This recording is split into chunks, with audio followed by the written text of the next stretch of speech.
Son las 7:59 de la mañana. Gracias por estar con nosotros y bienvenidos a esta edición de Puestos para la Mañana. Oficialmente hoy estamos a 40 días de las elecciones. Obviamente estamos en medio de este silly season y de este momento que usted sabe que aprietan las campañas, aprietan los reportajes, aprietan los mensajes. Hoy, de hecho, sale un anuncio que van a empezar a pautar el Partido Nuevo Progresista ahora tirándole a Javier Jiménez y a Proyecto Dignidad y a Joan Rodríguez Bebe. Interesante. Le incluyen en ese anuncio que han estado o que van a publicar y que muy probablemente lo van a pautar en esa secuencia de anuncios que han estado publicando en estos últimos días. Pero más adelante vamos a estar hablando sobre eso. Ya tengo en el estudio aquí a el licenciado Pablo José Hernández Rivera. ¿Lo dije bien? Lo dijiste bien. Ok. Mucha gente a veces dicen José Pablo y a veces dicen Hernández otra cosa. O Hernández Colón en otra cosa, sí. Pero qué bueno que esté con nosotros aquí en el estudio. Qué bueno que usted esté aquí con nosotros en esta mañana. Oye, y felicidades. Yo no había venido al programa, pero felicidades. Gracias, gracias. Es su nuevo hogar. El nuevo hogar, aquí estamos, en la casa grande. Y se ve que están mejorando. Estamos mejorando. Ya no estamos estamos cojitos, pero no estamos tan cojitos. Para personas como tú es que yo voy a luchar por programas como el SSI. Esas cosas así. Eso está bueno. Mire, el licenciado, yo le pregunto, estamos a 40 días, ¿verdad? De la elección. Una campaña que, en todo el sentido de la palabra, ahora es que está calentando. Había estado bastante como que aburrida, insípida, inclusive hay muchas cosas que se han concentrado sobre ciertos temas, pero no lo sustantivo de muchas otras cosas. ¿Cómo usted se siente hoy con su campaña, a 40 días de las elecciones? Me siento bastante bien. Yo creo que nosotros hicimos un plan, estamos ejecutando ese plan y se está empezando a notar los resultados. Okay. O sea, nosotros llevamos ya 3 semanas en los medios, nuestros contrincantes no han pautado ningún anuncio y eso pues nos debe dar una ventaja. Yo, como peco de ser demasiado transparente, he dicho siempre que las encuestas públicas y privadas hasta agosto, porque no hemos visto nada nuevo, nos colocaban en un virtual empate. Okay. A veces yo salía un poquito arriba, a veces yo salía un poquito abajo, pero siempre dentro del margen de error. Con William Villafañe. Sí, en el caso de la comisaría, en verdad, allí está entre dos. Okay. No se está dando ese fenómeno de la gobernación donde parece haber más un three-way race, ¿verdad? Porque 33 Pierluisi, 31 Charlie y 28 la suma de Lugar y Dalmau. Sí, que ahí la cosa puede estar más cerrada. Yo recuerdo cuando usted empezó en algún momento dado, no ni cuando comenzó, pero un poquito más adelante, se dio una dinámica donde se hablaban de los resumés en aquel entonces. Y recuerdo que usted, yo no sé si fue respondiéndole a Luis Dávila Pernas, que en aquel momento se rumoraba que quería aspirar fue respondiéndole a Tomás Rivera Chats. O a Tomás Rivera Chats, y después pues Dávila Pernas sacó uno y todo el mundo, y era la guerra de los resúmenes. Lo recuerdo, que fue todo el mundo sacando los resúmenes. Y en aquel entonces ustedes nos le pedía a todo el mundo que no mirara su apellido y que mirara su resumen. Entonces yo vi, hace 2 semanas usted estuvo en El Guitarreño, en un segmento allí en El Guitarreño en Guapa. Le preguntaron de varias cosas, pero le preguntaron también sobre su carrera profesional. Le hice una pregunta específicamente sobre su trabajo en Meta, que es mejor conocido como Facebook. Y le voy a preguntar así, transparente, porque no me quedó de todo claro. ¿Usted se fue de Facebook o usted lo sacaron de Facebook? Qué bueno que me hace esa pregunta, porque yo tengo aquí el email en el que yo renuncio a Facebook. ¿O usted renuncia a Facebook? Y dice 13 de junio, 9:54 AM. I resign and request my termination date to be effective Monday, June 19. Y después me dice, ese día es feriado, así que no puede ser. Y yo le digo, ok, pues I resign effective Friday at 5 p.m. Pero entonces, lo que no queda del todo claro, y le pregunto, porque en esa misma entrevista, segmento con Guitarreño, usted como que trata de explicar, habían una ronda de cesantías en Facebook que iban a ocurrir, o que ocurrieron, ocurrieron. Te voy a explicar el ¿Y usted timeline. quería ser parte de esa ronda o qué fue lo que pasó? Yo informo mi intención de renunciar en enero, que es cuando anuncio mi candidatura. Pero digo, va a ser en verano, hablamos después. Como en marzo ellos anuncian que van a cortar como 11,000 posiciones de trabajo y que les van a dar unos beneficios bien generosos. Y que van a ser como en verano. Y yo digo, aquí estoy, quiero aprovechar esto. Y lo aproveché. Y entonces, pues de ahí es que sale ese rumor de que, pues lo que tú dijiste. Pero, para que, por si hay duda, yo también traje aquí la evaluación de mi último ascenso. Y dice, Performance Assessment. exceeds expectations. Lo voy a traducir al español, así que perdone si titulo un poco, pero esto significa que durante este tiempo usted consistentemente excedió las altas expectativas a su nivel a través de todas sus responsabilidades y produjo resultados que fijaron un ejemplo para aquellos alrededor suyo. Usted consistentemente exhibió un very strong performance. Okay. Y también traje 2 emails de cuando renuncié, de compañeros de trabajo. Esto lo voy a leer en inglés porque en verdad está... Uno es British, así que es más difícil de traducir. Pablo, I'm sad to see this pop into my inbox and sad to see you leaving Meta. It was great to partner with you in preparing Mark, Nick, Joel, and other leaders for their engagements and advancing our policy work and partnerships. Please do stay in touch and reach out anytime. ¿Esto fue un compañero, un superior de usted? Sí. Que le contestó ese email como tal. O sea, no un superior en la jerarquía directa, pero alguien que está más arriba, mucho más alto que yo. Exacto. Onwards and upwards. I'm so excited about your future in politics. It's been a huge pleasure working with you, Pablo. I still remember your interview and we sure made the right choice. Thank you for making so many difficult things easier and more enjoyable. Oiga, ¿cuánto tiempo usted estuvo en Meta trabajando? Desde octubre de 2019 hasta junio del 2023. O sea, usted estuvo 4 años. Casi 4 años. 4 años. Y en esos 4 años usted lo ascendieron. O sea, usted lo evaluaban, como pasa en estas compañías. Yo nada más tengo esta evaluación porque es la del último ascenso y realmente todas las evaluaciones están en la computadora de la compañía. Esta parece que yo me la mandé yo mismo para tenerla de recuerdo. Pero te puedo decir, yo creo que yo fui evaluado 4 veces. 2 fueron exceeds expectations. 1 o 2 fueron meets all, que es lo, ¿verdad? Que cumpliste con todo. Y una fue el exceeds que le dieron a todo el mundo cuando la pandemia, porque dijeron... Todo el mundo aquí está excediendo. O sea, que me la hice fue como... Sí, o sea, que esa yo no la cuento. Ok. Pero esa fue la primera, de paso, porque fue cuando empecé. ¿Y cuántos ascensos usted tuvo en Meta, en Facebook? 1. Sí. O sea, usted tuvo, digamos, empezó... Del 19 a finales del 21, y entonces estuve del 21 al 23 en otra posición. En otra posición. En una posición más alta. ¿Cuál fue su primera posición en Facebook? El título era Associate Manager. O sea, ¿pero usted supervisaba gente? No, cuando era manager supervisé gente. Que fue en el segundo puesto. Exactamente. En el segundo puesto. ¿Cuánta gente tenía a su cargo? No, en ese caso era una persona porque éramos un equipo pequeño. Pero nosotros éramos el equipo central. Yo lo comparo con la Secretaría de la Gobernación. O sea que nosotros manejábamos los procesos para toda la organización de policy. Yo para una de estas evaluaciones, por ejemplo, conté con cuánta gente yo tuve que interactuar para hacer los trabajos que teníamos que hacer a nivel central y eran cerca de 200. De 200 personas.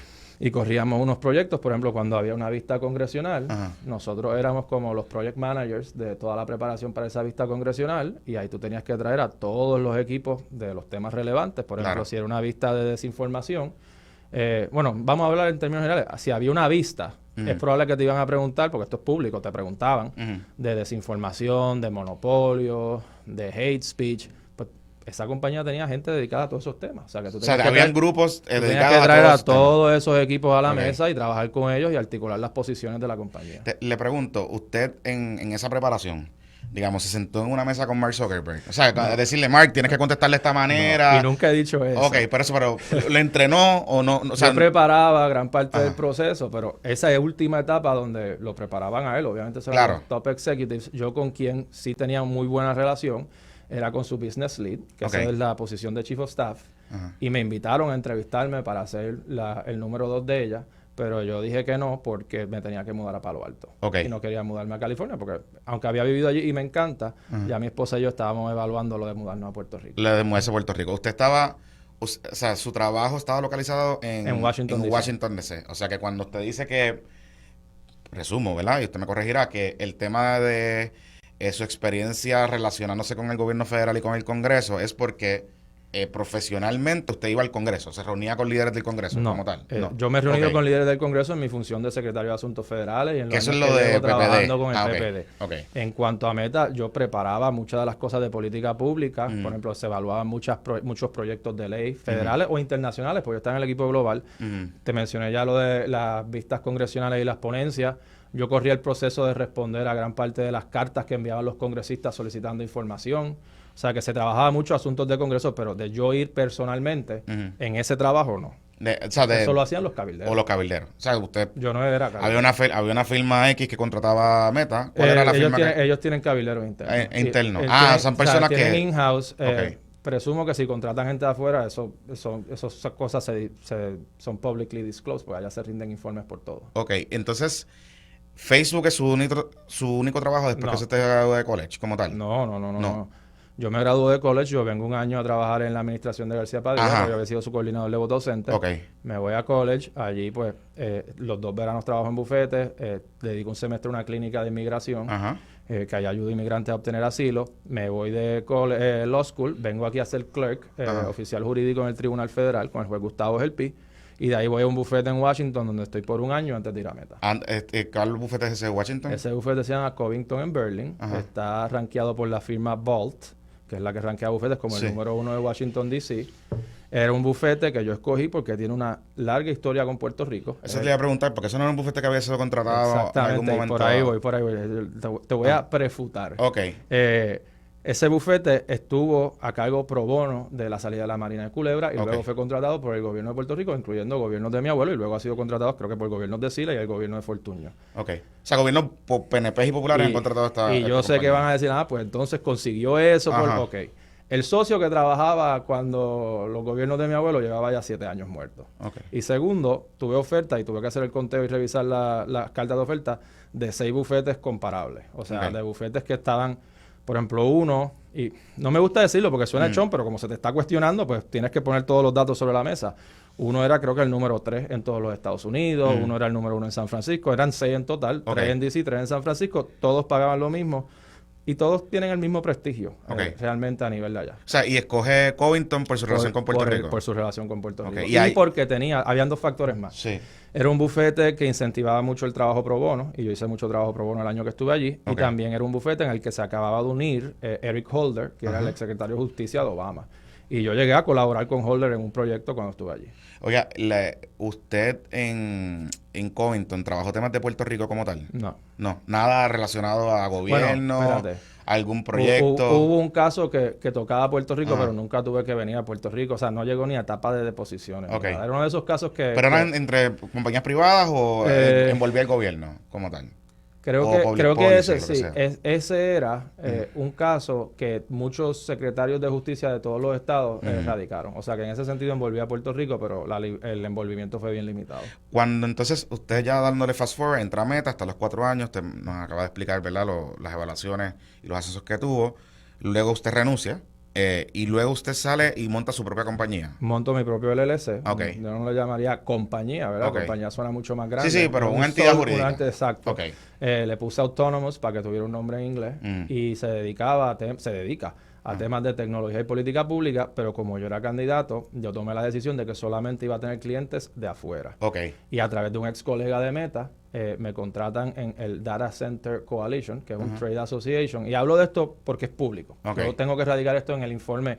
Los candidatos radicamos informes de ética al Congreso y tenemos que desglosar los clientes que te han pagado en exceso. Desde antes que sean... No, es un periodo de tiempo que pues, incluía esto. O sea, exacto, desde antes que sea... desde que usted radica su intención de candidatura... Yo creo que cuando yo lo radiqué, pues me pedían información del 2022 y 2023 y este año me pidieron del 23 y 24. De 23 y 24. Y ahí pues yo desgloso que trabajé para esa compañía. Que de paso, como estoy en la detrás del recibo, también tengo prueba aquí de que firmo el contrato cuando renuncio. O sea, que no hubo ni siquiera un gap de no estar generando ingresos. Y esa compañía tiene, o sea, Autonomous, que es su firma, tiene un cliente o varios clientes. Ha tenido más de uno, pero solamente uno que ha pagado en exceso de la cantidad requerida para y todos los clientes han sido relacionados a tecnología. Y son de afuera. Todos los clientes y todos son de afuera. Nada de aquí porque gobierno ni nada local. Yo no quería que la gente dijera que me estaban dando igualas para mantenerme mientras corría. O sea, que yo cogí clientes de afuera que son exigentes. Y ese, por ejemplo,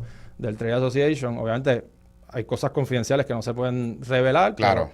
La información que es pública, sus miembros incluyen Meta, Google, Amazon, Microsoft, o sea, todas estas compañías de tecnología en el ámbito de la industria de los centros de datos o cómputo, que son esos mega servidores, la nube, etcétera, que pues es básicamente la infraestructura, la espina dorsal del Internet. O sea que, digamos, en su carrera profesional, además de Covington, Meta y estas empresas, son las 3 empresas que usted ha generado ingresos durante su carrera profesional.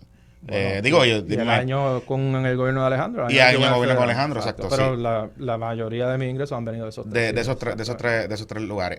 Yo le pregunto, porque en su resumen usted habla de que escribía en El Nuevo Día. Sí, en las elecciones de 2016 yo era estudiante de Derecho. Exacto. Y escribía, ellos lanzaron el blog y me reclutaron para eso, pero eso no Pero pagaba. Eso no te paga, o sea, no le paga. Eso era como un colaborador del periódico, que hay cientos allí. O decenas, no cientos, pero muchas personas que escriben. Pues sigue siendo importante. No, claro. Pero le preguntan en particular, no por minimizarlo, ¿verdad? Pero que quiero saber. Y tenía 24 o 25 años cuando empecé, o sea que para mí eso fue en ese momento una gran experiencia que da paso a no le puedo llamar carrera, podemos decirle un hobby bien productivo de escritor. Sí. Entonces, y a ese conocer, y después usted tiene los libros que publica. Exacto, todo ese tipo de cosas. Han sido libros muy exitosos y bien elogiados. Te debía haber traído una copia, pero... Claro, y siempre escribir la historia es bueno. O sea, hay que, de hecho, independientemente de lo que usted crea, ¿verdad? Pero hay que escribir de las historias del país desde la perspectiva que sea. En este caso, pues yo sé que eso usted se ha concentrado en temas del Partido Popular, historia política, etcétera. Tengo uno... que se concentra en 3 figuras de 3 partidos. Okay. Pero no lo acabé, y obviamente no lo puedo acabar ahora, pero lo tengo ahí. ¿Y es relacionado al proceso de historia política? Fíjate, he evaluado uno del proyecto Bennett Johnston, la posibilidad, y tenía como un mini bosquejo. Ese es uno que cuando sea comisionado residente, evaluaría retomar. Ok. Y en inglés para que lo... para que todo el mundo, para que ya se acuerden del proceso como tal. Hablando del tema, un poco ya entrando en donde estamos con esta fase, hay una carta de Nidia Velázquez, con otros congresistas, señalando puntualmente la posibilidad de que aquí pueda haber un tema de fraude electoral, ¿no? Y que le está pidiendo a las autoridades federales, particularmente el Departamento de Justicia Federal, que envíe observadores. ¿Usted está de acuerdo con esa petición que hace la congresista? No he tenido tiempo para evaluar la carta todavía, pero... Como cuestión de principio, ¿verdad? Yo preferiría que eso se atienda a nivel local, pero aquí hay posiciones federales en la papeleta, por lo que pues podría haber jurisdicción federal para eso. Sí, que en términos generales, me imagino que usted hará la evaluación durante el día de hoy, pues esa carta salió ayer. Salió anoche, exacto. No, y la tengo en mi inbox, o sea, sé que me llegó. Y usted pues asumirá una postura. Nidia también hace unas expresiones en el día de ayer, me parece que fue a Telemundo, sobre el tema que se está utilizando, lo está utilizando el PNP mayormente, pero es como un subtema, y yo he escuchado a Jesús Manuel Ortiz hablar cuando se refiere a Juan Dalmau y a los candidatos de la alianza, como un movimiento independentista, como una alianza independentista, y que esto de alguna manera u otra abona lo que ya el PNP está diciendo de que pudiese poner en riesgo las relaciones con el gobierno de los Estados Unidos. La congresista ha dicho que si gana Juan Dalmau eso no va a pasar, que no hay posibilidad de eso. ¿Cómo usted le responde a ese argumento que ella hace? O sea, yo creo que aquí el cambio de estatus que se dé, si se da alguno, va a ser por medios democráticos. No va a ser por la mera elección de un gobernador de un partido. Sin embargo, yo creo que el argumento legítimo que se le puede hacer en contra a Juan Dalmau es que es independentista y gobernaría como independentista. Que eso te trae una manera de pensar y acercarte a los issues. Por ejemplo, yo como estado librista y alguien que es estadista, si surge la oportunidad de paridad en programas federales, no vamos a tener una objeción de conciencia a eso porque no debilita nuestros ideales. El ELA se fortalece con la paridad. La estadidad incluye la paridad. Pero un independentista podría pensarlo 2 veces, podría quizás no buscarlo tan proactivamente. Y ese yo creo que sería el debate maduro que se debe tener, no por entender con lo de Maduro, pero el debate que se puede tener en torno al efecto de tener un independentista de gobernador. O sea, no que vengan a recoger las carreteras, ni que se vayan a llevar los fast food, ni nada de ese tipo de cosas. Pero pues sí podría argumentarse, ¿verdad? Que afectaría la inversión extranjera porque crearía mayor incertidumbre en torno al futuro político de la isla. Claro. ¿Y cómo usted está o va a manejar, si usted resulta ser electo, el tema de la definición del Estado Libre Asociado con la congresista Nidia Velázquez, que ya ha dicho que ella en enero, tan pronto regresen, va a volver a empujar el tema del proyecto que no incluye la definición del Estado Libre Asociado como usted la defiende? ¿Cómo usted va a manejar ese asunto? Porque ella es la decana de los temas de Puerto Rico. Pues lo primero es que yo voy a enfatizar que la prioridad de los puertorriqueños no está en atender el estatus en este momento, que está en atender temas de desarrollo económico. Yo sospecho que cuando ella presente ese proyecto habrá una discusión a nivel del caucus demócrata. Yo tendré que exponer mi punto de vista y yo creo que habrá mucha deferencia a la posición del comisionado residente electo por los puertorriqueños. O sea, ¿usted confía que, digamos, que usted le diga a los congresistas, miren, hay otras cosas que tenemos que atender antes del estatus, significaría que pudiesen poner en la gaveta ese proyecto de estatus. O sea, eso es lo que usted está planteando. Sí, o sea, habría una conversación, porque si quieren encontrar un punto medio, pues el punto medio podría ser, bueno, pues está en se atiende, pero también hay que obtener estas cosas antes o a la vez, y se atiende y se tiene que incluir la opción de mantener y mejorar el Estado Libre Asociado, porque, o sea, un caucus trata de evitar que haya divisiones, ¿verdad? Claro. Entonces, es una división complicada que tú tengas a una congresista puertorriqueña y al comisionado residente de Puerto Rico en disputa sobre temas de Puerto Rico, ¿verdad? O sea, que ellos no van a querer que eso cree... O sea, se va a tratar lo más posible de buscar algún consenso en esos temas. ¿Eso usted no le preocupa que, digamos, un enfrentamiento, por llamarlo así, una diferencia de opinión en el tema del estatus pueda afectar... empujar otras cosas para Puerto Rico o perder una aliada como Nidia Velázquez para otros temas de Puerto Rico? Yo he tenido bastantes conversaciones con Nidia Velázquez como candidato ya. Y la relación que tenemos, yo no la conozco tanto como la conocía mi abuelo o la conoce mi papá, pero la relación que tenemos es bastante cordial y positiva. Sí. Y hasta yo te diría que afectuosa ya. Ella le ha dicho y le ha comentado que hay espacio para el Estado Libre Asociado. Ella ha dicho que si le diéramos una definición de un Estado Libre Asociado no territorial, pues se podría incluir. Y yo en respuesta a eso he dicho, bueno, yo puedo preparar 2 definiciones. Claro. Una que esté totalmente fuera de la cláusula territorial, formalmente, pero entonces eso requeriría una interpretación bastante liberal y progresista de la Constitución de los Estados Unidos. ¿En qué sentido? En el sentido de que puedan interpretar los poderes del Congreso como que pueden crear un nuevo estatus que no es ni estadidad ni territorio. Porque la Constitución no dice que hay territorios incorporados y no incorporados, ¿verdad? Claro. Pero existen. Pues si la Constitución no dice que hay Estados Libres Asociados, ¿por qué no pueden existir? Pero eso es una interpretación que se ha tenido en el pasado. Y sería restaurarla, pero una interpretación progresista.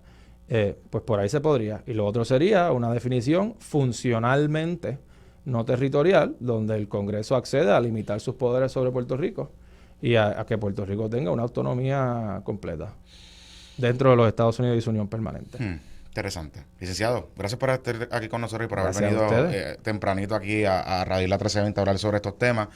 Son 40 días, presumo que estaremos retomando algunos de ellos de cara a la elección. Me invitan al segmento más tarde para madrugar. Para no tener que madrugar. Y la próxima vez aunque en estos días uno está madrugando voluntario o involuntariamente. Y la próxima vez traiga café.